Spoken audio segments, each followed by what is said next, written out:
Welcome back to Spoonful of Sugar. Today's episode will be hosted by Tiana DiMasi, a third-year medical student at LSU New Orleans. Hey Future Docs, welcome back to Spoonful of Sugar, a podcast made by medical students for medical students to help the medicine go down. My name is Tiana DiMasi. I'm a third-year medical student at LSU New Orleans, and I will be your host today. Today's podcast will be focused on psychoactive drugs. We will cover the signs and symptoms of psychoactive drug intoxication and withdrawal, as well as treatments you may see on step 1. In this review, I will be asking questions, so feel free to pause so you can answer along at home. Try to think of the answer even if you're not sure what it is, because active participation is a great way to get the information to stick. Don't feel discouraged if you don't remember something. We often remember the answers we got wrong more than those we got right. My goal today is to give you a framework to compare and contrast the clinical vignettes of intoxication or withdrawal questions and tie that to the mechanism of action of some of these drugs. This is the highlight reel for a large topic, so we will just discuss the most testable presentations.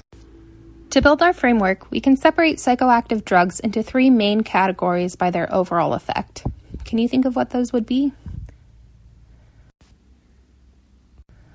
I would separate them by depressants, stimulants, and hallucinogens. Thinking in these broad categories can help us group together some similar presentations and focus on the differences within each category. Let's start with depressants. What drugs would you include in the depressants category? We include alcohol, barbiturates, benzodiazepines, and opioids. What receptor does alcohol, barbiturates, and benzodiazepines work at? It works at a GABA A receptor and positively modulates it, giving us the CNS depression symptoms that we see. Opioids work at their own opioid receptors, but they also cause CNS depression. Knowing these drugs cause CNS depression, what symptoms are you likely to see in a depressant intoxication? Nonspecific signs are going to include mood elevation, decreased anxiety, sedation, behavioral disinhibition, and respiratory depression. So with alcohol intoxication, we'll see these signs plus ataxia. Remember, ataxia is that loss of coordination of voluntary muscle movements, so they'll present with slurred speech and stumbling as well. In severe cases, it can lead to coma or blackouts. You can also get a nystagmus with severe alcohol intoxication. What lab results would you expect in chronic alcohol use? Patients can present with an elevated GGT, that's your gamma-glutamyl-transferase, and their AST will be approximately twice as elevated as their ALT. What do you do to treat alcohol intoxication? Treatment is largely supportive. If taken to the hospital, they'll get fluids, thiamine to prevent Wernicke's encephalopathy, and they'll correct any electrolyte imbalances like hypoglycemia. Alcohol withdrawal is highly testable as there's different symptoms expected depending on when their last drink was. And patients using alcohol chronically won't have access to alcohol when they're hospitalized. So you can look for clues in the question stem like, this patient was admitted X hours ago for something unrelated and now has tremors. Let's review what those symptoms are. What are the first signs of alcohol withdrawal and what time frame would you expect to see them?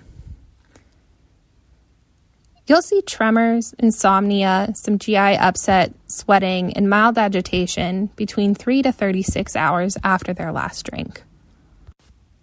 If this goes unnoticed, what can happen within 6 to 48 hours?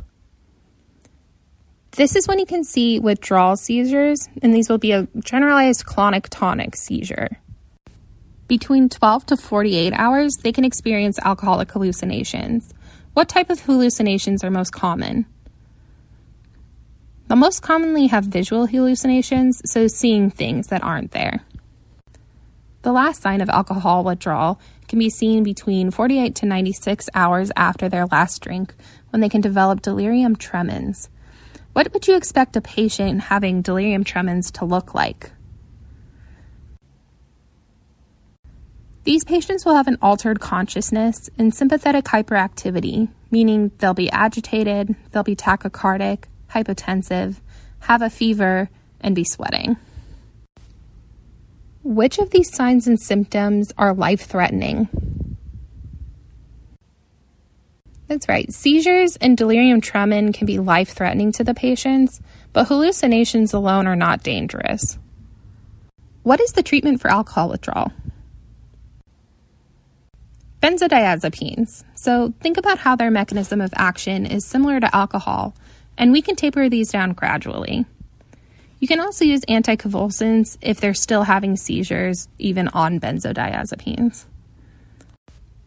Moving on to our other depressants, let's talk about barbiturates and benzodiazepines. These ones can be easily compared to each other. In terms of intoxication, which one would you expect has the greater safety margin? That would be our benzodiazepines. So you can take more benzodiazepines without causing serious side effects than you can your barbiturates. So think of benzodiazepines as the milder version of barbiturates. What would you expect to see in a benzodiazepine intoxication? We'll see these nonspecific CNS depressant symptoms, but we'll also see ataxia and we'll have minor respiratory depression. Let's compare that to barbiturates. What would you expect to see with barbiturates? Barbiturates, we will see a marked respiratory depression. Think of it as it working even harder at that GABA receptor to decrease our central respiratory drive. What is the treatment for intoxication with benzodiazepines or barbiturates? So this is a little tough. Benzodiazepines, we have a drug called flumazenil, which is a benzodiazepine receptor antagonist. So in theory, it would work really well for intoxication. But it's rarely used in practice because it can precipitate seizures. Barbiturates, on the other hand, it's symptom management. We need to assist them with that poor respiratory drive and increase their blood pressure. Let's switch to withdrawal for these drugs. Withdrawal is going to follow the same trend where benzodiazepines are less severe than their barbiturate counterparts. What would you expect to see from a benzodiazepine withdrawal? We'll see some sleep disturbance and we'll see depression. But what about barbiturates? Barbiturates, we can see delirium and you can even see a life-threatening cardiovascular collapse. What is the treatment for a benzo or barbiturate withdrawal? For both of these, since again they're working at that same GABA A receptor, we can use a long-acting benzodiazepine like a clonazepam or a diazepam. Let's move on to our last depressant, opioids. Opioids are the most common cause of drug overdose death. Being a depressant, we'll see the CNS depression and respiratory depression symptoms we saw in our other drugs. But what will the pupils look like in opioid intoxication? They'll be constricted. We call that meiosis. You'll also see a decreased gag reflex in seizures. In long-term use, you can get constipation as well. What is the drug of choice for an opioid intoxication? We use naloxone. Naloxone is the short-acting opioid antagonist, and it can be given IM, IV, or by nasal spray, and it works very quickly to reverse respiratory and CNS depression symptoms. It will throw the patient into withdrawal symptoms. So let's talk about that. What does withdrawal look like for opioids? Think of withdrawal in general as the opposite of an intoxication. So we'll see dilated pupils. They'll be sweating, they'll have a runny nose, lacrimation, nausea, stomach cramps, diarrhea. Essentially an excess of fluids out of the body. Is withdrawal from opioids life-threatening? No, but we do want to keep these patients hydrated and comfortable. So what is the treatment for opioid withdrawal? You can use both methadone and buprenorphine as correct options, but they'll differ in their mechanisms of action. So let's review those. Methadone is a long-acting, full agonist of the opioid receptor. Buprenorphine is a partial agonist. On to our next major category, which is the stimulants. So, what drugs would you expect to see in the stimulants category? We include amphetamines, cocaine, nicotine, and caffeine as a stimulant. Let's talk about the mechanism of actions of these drugs, starting with cocaine. What is the mechanism of action for cocaine? Cocaine blocks VMAT, that's your monoamine transporter. And so it's going to block the reuptake of dopamine, neuroepinephrine, and serotonin. So we'll have more of those stimulating neurotransmitters in the synapse. What about the mechanism of action of amphetamines? Amphetamines work similarly to cocaine in that they will block the reuptake of dopamine, neuroepinephrine, and serotonin. But in addition, they also encourage neurotransmitter release into the synapse, meaning that presynaptic neuron is going to dump its dopamine into the synapse as well. They also have a longer duration of action than cocaine.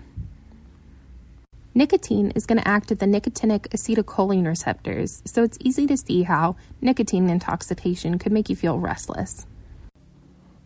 Caffeine is also part of our stimulants list, even though most of us wouldn't recognize it that way, but it is the most consumed psychoactive drug. It has many mechanisms of actions, but the most prominent is that it's an adenosine antagonist. Adenosine usually functions as an inhibitory neurotransmitter in the CNS, so blocking it prevents that onset of drowsiness. Caffeine also stimulates certain parts of the autonomic nervous system. Thinking about the stimulants as a whole, what sort of non-specific symptoms would you expect to see from this category? Right, so these are working essentially opposite the depressants we just spoke about. So we'll still see some mood elevation, but we'll see decreased appetite, psychomotor agitation, insomnia, cardiac arrhythmias, tachycardia, and anxiety. Think about it as being too amped up to eat or sleep, and your heart is working so fast it can't work properly. For amphetamine specifically, what would you expect to see in its intoxication? So for amphetamines, we'll see euphoria, grandiosity, even into paranoia. For your objective signs, you'll see fever, hypertension, and pupillary dilation. In severe cases, you can also see cardiac arrest or seizures. With methamphetamines, patients may also have skin excoriations from picking at their own skin. How do you treat amphetamine intoxication? We're able to give benzos for agitation and seizures in these patients as symptomatic treatment. This looks similar to cocaine intoxication. Can you identify the differences? It's pretty difficult. We see the same pupillary dilation, prolonged periods without sleep, paranoia, and impaired judgment, but with cocaine, your cardiac manifestations are more likely to be angina or a sudden cardiac death. Another major clue that we're talking about cocaine is nasal symptoms. So people can snort cocaine and it can cause a vasoconstriction in the nasal mucosa, which can present as mucosal erythema, a runny nose, or in chronic users, they can actually have a perforated nasal septum. That's when that vasoconstriction caused ischemic necrosis and that part had died off, so there's a hole now. What is the treatment for cocaine intoxication? Like many other answers today, it's benzodiazepines, just like we would do with amphetamines, but we may also want to give them a dual alpha-beta blocker like labetalol for their hypertension and tachycardia. Some of your resources may say that you should avoid pure beta blockers when someone has cocaine in their system because you would essentially be giving them unopposed alpha stimulation, and that could theoretically worsen their coronary artery vasoconstriction. This is currently being debated in the clinical world. Let's switch it up and talk about withdrawal for these drugs. So with stimulants, I like to think of the intoxication as using up all of our neurotransmitters, whereas the withdrawal is more of a crash when the drug is gone and we need to replete our neurotransmitter stores. So what does withdrawal look like for cocaine and amphetamines? It's arguably about the same. You'll have this post-use crash with depression, lethargy, increased appetite, sleep disturbances, and vivid nightmares. Again, thinking about the intoxication with these drugs to be a very elevated mood state, the withdrawal is going to be a depressive state. We're using up all of that serotonin and neuroepinephrine and dopamine. Is cocaine and amphetamine withdrawal a life-threatening state? No, it's not life-threatening. Let's move on to discussing nicotine. So, nicotine intoxication is not often a chief complaint, but you still see it in people being restless. Think of it as a psychomotor agitation in stimulant use from that nicotinic acetylcholine receptor. What you're more likely to see is nicotine withdrawal. So, what do you expect nicotine withdrawal to look like? These people will be irritable, they'll have anxiety, they'll be restless, and they'll have difficulty concentrating. Think of it as the light version of our other stimulants withdrawals. So what drug treatments can we offer people who want to undergo smoking cessation? We have 3 options. We have the nicotine patches, gums, and lozenges, and those serve to give the patient nicotine without them needing to smoke cigarettes. We also have bupropion, which is an atypical antidepressant with a side effect of decreased withdrawal symptoms and decreased nicotine cravings. We also have varenicline or Chantix, which is a partial agonist to the nicotinic acetylcholine receptor. So think of it as buprenorphine for opioids. Both of them act at partial agonists to their receptors. This is admittedly lower yield, but to be inclusive, caffeine is also a stimulant. I'm sure many of us have experienced drinking too much coffee. It can make you feel jittery, like your muscles are twitching, restless, and there's increased diuresis, so you may need to go use the restroom. And for withdrawal, think about those mornings that you missed your coffee. You may have a headache or difficulty concentrating, or you may even have flu-like symptoms. We're moving on to our final category, which is the hallucinogens. What drugs are in this category? We have LSD, marijuana, MDMA or ecstasy, and phencyclidine or PCP. These drugs don't hold as many of the non-specific symptoms across its categories, so this is more of memorization than our previous categories. Let's start with LSD. So, what do you expect to see in an LSD intoxication? You'll have a perception distortion, so visual and auditory experience is distorted, and you can have depersonalization. That's when you're feeling detached from your body and your thoughts. You can also have flashbacks. Those are usually non-disturbing content, but you can get paranoid, you can have psychosis, and you can have panic attacks, referred to as a bad trip.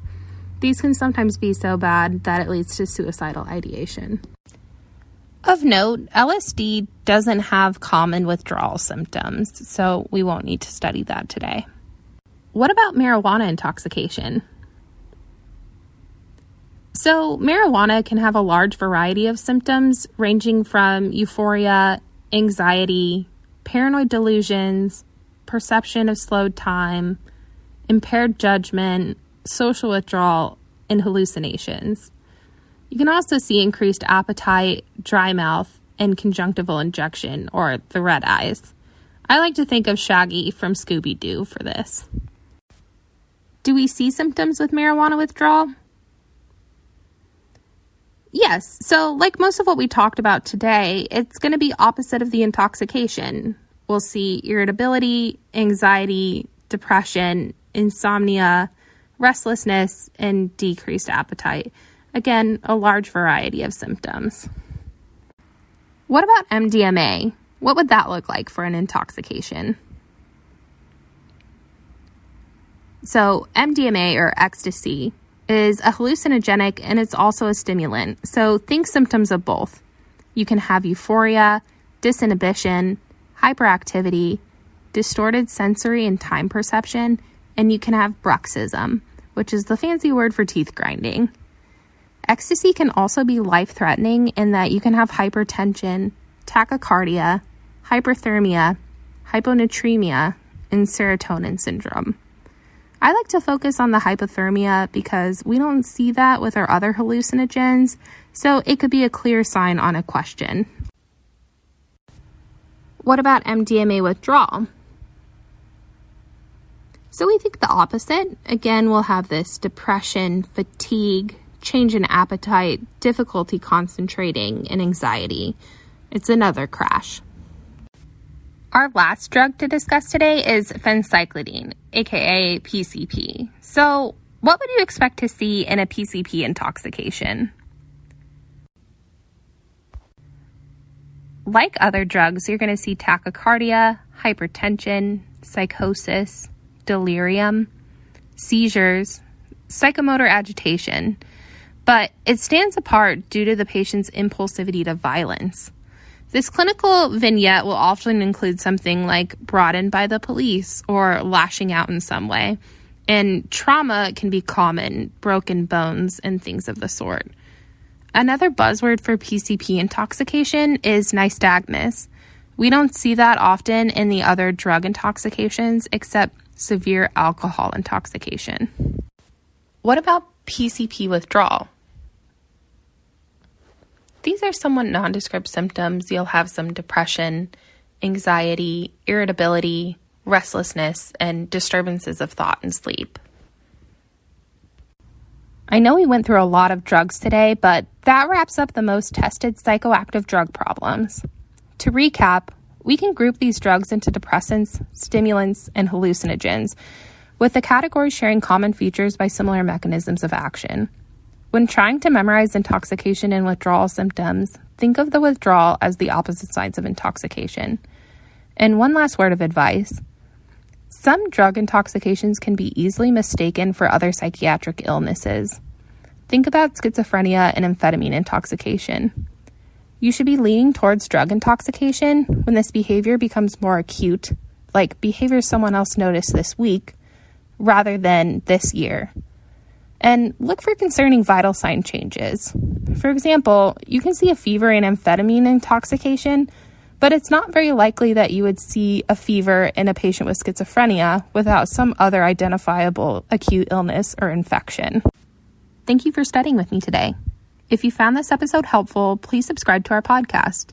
If you have any questions, comments, or concerns, visit our website at spoonfulofsugar.org and post them under the link for this episode. Good luck with studying, and remember that if you ever have an SOS moment while studying, Spoonful of Sugar is always here to help the medicine go down.